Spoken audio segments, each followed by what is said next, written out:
Director Steven Soderbergh has been getting a lot of accolades for one of my favorites so far this year, Black Bag. But just a few weeks before that was released, another Soderbergh movie kind of came and went rather quickly at the box office with little fanfare, but now it is available for on demand viewing. Let's talk about Presence.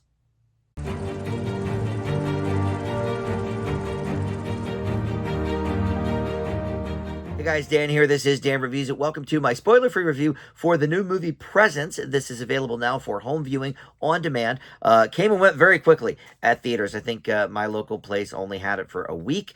But yeah, already two movies so far this year for Steven Soderbergh. And the same writer as well as Black Bag, David Koepp. And I talked a little bit about his history, both with Steven Soderbergh and without, in my Black Bag video, but he's written things going back to Jurassic Park and the Lost World Jurassic Park, and he's written for some of the recent Steven Soderbergh movies as well.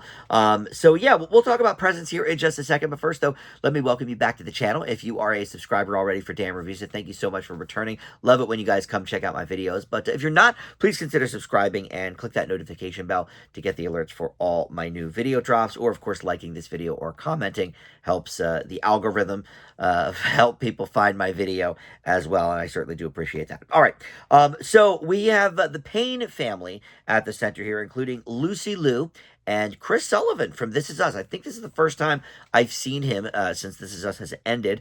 And then you have their kids as well. Kalina Lang plays Chloe, and Eddie Madej plays Tyler. And essentially, this family looking to get a fresh start, they move into this 100-year-old house and discover that it is potentially haunted. They have a medium come out and kind of gauge the situation there. And indeed, there is a presence. And so, look, Steven Soderbergh is always, doing some interesting things. He tackles, a pretty common type of movie in a very interesting way. Like Magic Mike was nothing. I think like most of us thought it was going to be based on the previews. And of course he has sort of perfected the heist caper with, the Ocean's movies.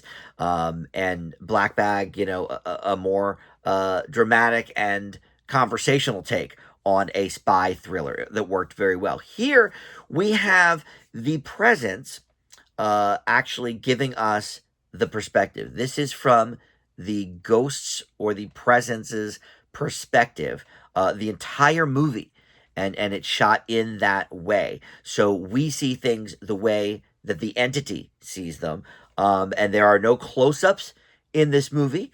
As a result, it's very sort of, I mean, I assume it was all, a lot of like drone camera work and stuff, just based on, swooping in and whatnot. But I didn't look into that. But that's what it kind of looked like to me. But as a result, you have this very eerie quality with a slow build. There's not a lot that really happens in this movie in terms of scares and thrills. And I think this may be one of the reasons it kind of came and went so quickly at the box office. I think this may not have been a movie that the studio knew how to properly market, because it's not what I would call a horror movie. I'm not even sure if I would call it a thriller. I suppose I would. But again, it's more about the drama with this family, the family's history, the family's relationship with each other, and occasionally, some of the outsiders that appear in the film, like, the guy that the kid that likes the daughter. He's one of the friends of the brothers, and at one point maybe goes too far with what she's comfortable with, and the entity has something to say about that, and that's really the first kind of like thrill moment of the movie, and that comes probably 40 minutes in or something like that. I didn't check, but it takes a while. This movie is more about the family dynamic and the I guess you would call it the second person perspective of that entity. It's very, very interesting as an experiment. I don't know that it always works. I don't know that, this is best served as a feature length.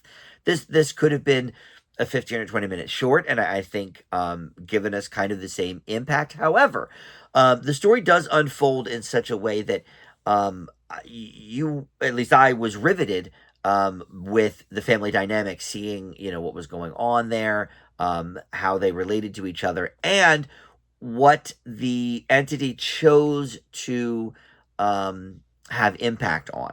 Because a lot of times it would just be sort of watching as we would watch in the audience, but there were times, when it sort of got involved as well. And it's interesting to kind of see what that entity chose to get involved with as well. And then there's a great twist at the end, too, that we won't talk about. So I like that. There is a little bit of overacting here as well. The kids are okay, but Lucy Liu actually overacts a little bit more than the others, even, especially towards the end.